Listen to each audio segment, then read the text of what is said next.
कहानी की शुरुआत में हम रूबी को अपने सहेलियों के साथ फिल्म देखकर थिएटर से बाहर आते हुए पाते हैं। सब फिल्म की चर्चा करते हुए हंसी मजाक करती हैं। लेकिन अब इसके बाद क्या? सहेलियों के पूछने पर रूबी घर जाने की जिद करती है। अभी तो पूरी रात बाकी है, घर जाने से बेहतर है थोड़ी पार्टी शार्टी की जाए। दोस्तों के मनाने के बाद भी रूबी इनकार करती है। माँ बाप से मिली छूट का ज्यादा फायदा नहीं उठाना चाहिए। वो किसी तरह की झिकझिक में नहीं पड़ना चाहती है, इसलिए रूबी को ड्रॉप करके उसकी सहेलियां पार्टी करने निकल जाती हैं। घर के बाहर खड़ी पुलिस की कार देखकर रूबी समझ जाती है कि शायद उसके देर से घर आने की वजह से घबराकर मॉम डैड ने पुलिस को बुला लिया है।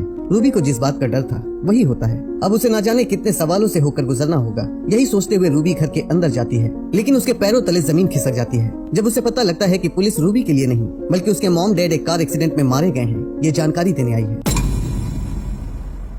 मॉम डैड के गुजरने के बाद रूबी और उसका भाई रैट बेसहारा हो चुके हैं। तभी रूबी के मामा जी फ्यूनरल में हाजिर होते हैं और किसी भी चीज के लिए फिक्रमंद होने की जरूरत नहीं है बताते हैं। मामा जी के इतना कहते ही अगर इतनी ही परवाह थी तो आज तक मिलने क्यों नहीं आए? रूबी के पूछने पर उसके मामा जी कहते हैं वो चाहते तो थे पर काम में व्यस्त और दूर रहने का हवाला देते हैं। रूबी भी बिना कोई रुचि दिखाए वहाँ से चली जाती है। आगे हम एल्विन वेगलाइटर नाम के शख्स को देखते हैं। एल्विन रूबी के पेरेंट्स के स्टेट मैनेजर हैं। उन्होंने ही रूबी के मॉम डैड की वसीयत बनाई है। लेकिन अब सवाल यह है कि माँ बाप के गुजरने के बाद दोनों बच्चों का ख्याल कौन रखेगा? जिस पर एल्विन बताते हैं कि उसके मॉम डैड के सबसे करीबी दोस्त टेरी और उसकी पत्नी एरिन ग्लास को ये जिम्मेदारी सौंपी गई है। इसके अलावा एल्विन ये भी बताते हैं कि रूबी के मॉम डैड इतना पैसा छोड़कर गए हैं कि दोनों भाई बहन अपनी जिंदगी आराम से बिता सकते हैं। तभी रूबी के पिता के दोस्त टेरी वहाँ आता है। वो दोनों को कभी किसी चीज की कमी नहीं होने देगा, यकीन दिलाता है। रूबी टेरी को बचपन से देखते आई है। वो एक भला इंसान है और परिचित भी, इसलिए रूबी और उसका भाई रैट उनके साथ रहने चले जाते हैं। टेरी का घर काफी बड़ा और शानदार होता है। रैट को बहुत ज्यादा पसंद आता है, लेकिन जब इतने बड़े घर में रहने के लिए दोनों को एक ही कमरा दिया जाता है तो रूबी निराश हो जाती है। रूबी को प्राइवेसी चाहिए। रैट अभी छोटा है, उसकी हरकतों से वो अक्सर परेशान हो जाती है, पर दूसरा कोई ऑप्शन न होने की वजह से उसे एडजस्ट करना पड़ता है। डिनर के बाद कपड़े चेंज करके रूबी सोना चाहती है, लेकिन रैट के जगह होने की वजह से चेंज करने से कतराती है। रैट से कुछ कहने से बेहतर है चेंज करने वो घर के खाली हिस्से में चली जाती है और कपड़े उतारते वक्त शायद कोई देख रहा हो महसूस कर पाती है। बगैर चेंज किए ही रूबी वापस अपने कमरे में लौट जाती है। अगले दिन रूबी का दाखिला एक नए स्कूल में होता है। उसे नई जगह और नए लोगों से एकदम से घुलने मिलने की आदत नहीं है, इसलिए खुद का इंट्रोडक्शन देते वक्त हिचकिचाती है। घर लौटकर रूबी फोन पर अपनी फ्रेंड से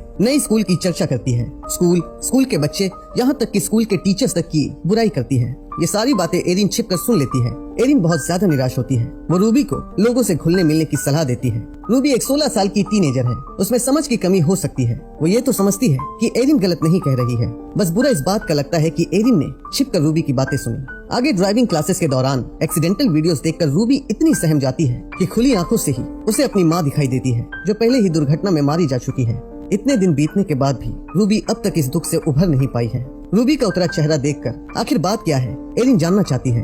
रूबी अपनी पर्सनल बातें सबसे शेयर नहीं करती, इसलिए पीरियड्स का बहाना बनाती है, जिस पर दर्द कम करने के लिए एरिन उसे एक टेबलेट देती है, जिसे खाते ही रूबी को बहुत तेज नींद आने लगती है।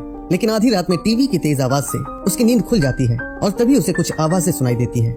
आवाजें एरिन और टेरी के झगड़ने की। दोनों एक दूसरे से किसी बात पर बहस करते हुए लड़ते हैं। रूबी दूर से ही जानने की कोशिश करती है, तभी टेरी उसे देख लेता है और एकदम से चुप हो जाता है। अगले दिन टेरी रूबी को घुमाने के लिए बाहर ले जाता है। कल रात वो और एरिन किस बात पर झगड़ रहे थे? रूबी के पूछने पर टेरी बताता है कि शादीशुदा लोग अक्सर बेवजह ही झगड़ते हैं, शायद ये भी प्यार जताने का एक तरीका हो। साथ ही टेरी ये भी जाहिर करता है कि वो अपनी पत्नी एरिन के साथ खुश नहीं है। इस बात पर रूबी बहुत ही असहज महसूस करने लगती है और घर जाने की जिद करती है। टेरी घर पहुंचने के लिए बड़ी तेजी से कार चलाता है, पर अचानक ही एक सुनसान जगह पर ब्रेक लगा देता है और रूबी के करीब आने की कोशिश करता है। रूबी के हिचकिचाने पर टेरी सीट बेल्ट की ओर इशारा करता है और बताता है कि वो तो बस रूबी का सीट बेल्ट लगाना चाहता था। आगे घर पहुंचने पर रूबी एरिन को देखकर हैरान रह जाती है। एरिन के हाथ में ड्रग्स की शीशी होती है, जिसे इंजेक्ट करके एरिन नशे में धुत कमरे के कोने में पड़ी मिलती है। रूबी गहरी सोच में पड़ जाती है। टेरी का अजीबोगरीब बर्ताव, एरिन का ड्रग्स लेना रूबी को डरा कर रख देता है। अगले दिन रूबी स्कूल की जगह एल्विन वेगलाइटर के पास पहुंचती है और एल्विन को सारी बातें डिटेल में बताती है। एल्विन रूबी की चिंता अच्छी तरह भांप लेते हैं, पर साथ ही ये भी समझाते हैं कि माँ बाप के गुजरने के बाद वो दोनों अनाथ हो चुके हैं। ऐसे में सिर्फ एरिन और टेरी ही उनका एकमात्र सहारा है। लेकिन फिर भी रूबी और रैट उनके साथ ना रहना चाहें तो सरकारी अनाथालय में रह सकते हैं, और अनाथालय में बच्चों की क्या दुर्दशा होती है ये बात भी एल्विन अच्छी तरह समझा देते हैं। रूबी बड़ी उम्मीद से आई थी, ये सोचकर कि एल्विन ने वादा किया था कि जरूरत पड़ने पर वो रूबी की हर हाल में मदद करेंगे, पर अब उसे निराश होकर लौटना पड़ रहा है। रूबी की ऐसी बातें सुनकर एल्विन भावुक हो उठते हैं। वो कड़ी जांच करेंगे, रूबी को यकीन दिलाकर उसे घर लौटने को कहते हैं। आगे ब्रेकफास्ट करके रूबी और रैट अपने कमरे में जाने को होते हैं। तभी एरिन रूबी को रोक लेती है और कल रात रूबी ने जो भी देखा उस बारे में चर्चा करती है। दरअसल एरिन को डायबिटीज है और कल रात वो ड्रग्स नहीं बल्कि इंजेक्शन से इंसुलिन ले रही थी। टेरी ने भी कुछ नहीं छिपाया। सीट बेल्ट लगाते समय करीब आने से रूबी सहम गई थी। ये बात भी वो एरिन को बता देता है।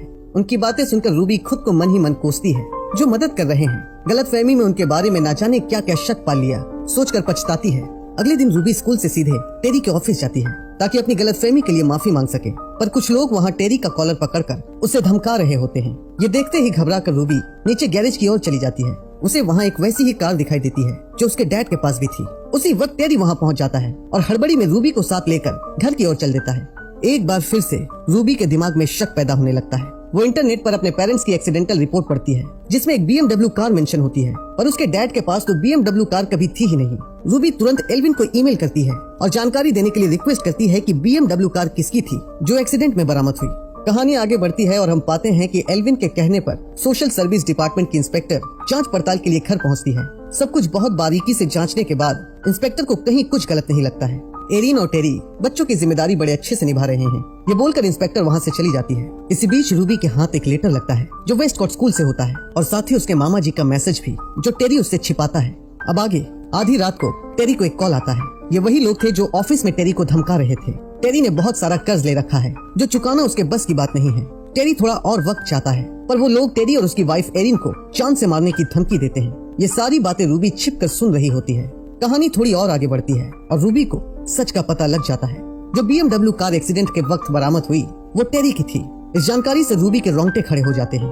उसके पेरेंट्स की मौत कोई दुर्घटना नहीं बल्कि प्री प्लान्ड मर्डर था। इसलिए रूबी दबे पांव आधी रात में ही अपने भाई रैड को लेकर भाग निकलती है, लेकिन किस्मत बुरी होने के कारण थोड़ी ही दूर जाने पर चेकिंग की वजह से रूबी अटक जाती है। उसी वक्त पीछे से टेरी वहाँ आता है और ऑफिसर को अपनी चिकनी चुपड़ी बातों से बहकाकर दोनों को वापस घर ले आता है। रास्ते में टेरी इस पागलपन की वजह पूछता है। रूबी बताती है कि उसे सच का पता लग चुका है। टेरी ने कार के ब्रेक्स फेल करके उसके माँ बाप का एक्सीडेंट कराया ताकि बच्चों की कस्टडी ले सके और उनके पैसों को हड़प कर खुद को और अपने बिजनेस को बचा सके। टेरी समझ जाता है कि उसका भांडा फूट चुका है। अच्छा बनने का नाटक बेकार है, इसलिए वो सख्ती से पेश आता है। रूबी हाथापाई करने लगती है और जब उसे संभालना मुश्किल हो जाता है तो एरिन ड्रग्स देकर रूबी को बेहोश कर देती है।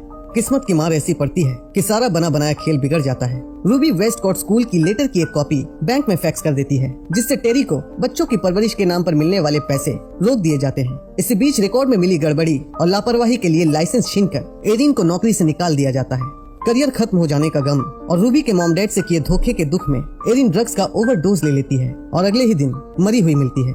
टेरी जैसा भी था एरिन को बेपनाह प्यार करता था, लेकिन उसकी मौत से टेरी सन्न पड़ जाता है। टेरी जानता है कि वो फंस चुका है और इसका अंजाम क्या होने वाला है ये भी टेरी अच्छे से जानता है। इसके बाद टेंशन में पूरी बोतल गटक कर टेरी पड़े पड़े सोफे पर ही सो जाता है। टेरी को नशे में धुत पाकर रैट उसके पास से कार की चाबी उड़ा लेता है। इतनी आसानी से भागने का मौका मिल रहा है, इस बात पर रूबी सोचने पर मजबूर हो जाती है और तभी उसे समझ आता है कि ये टेरी का प्लान है।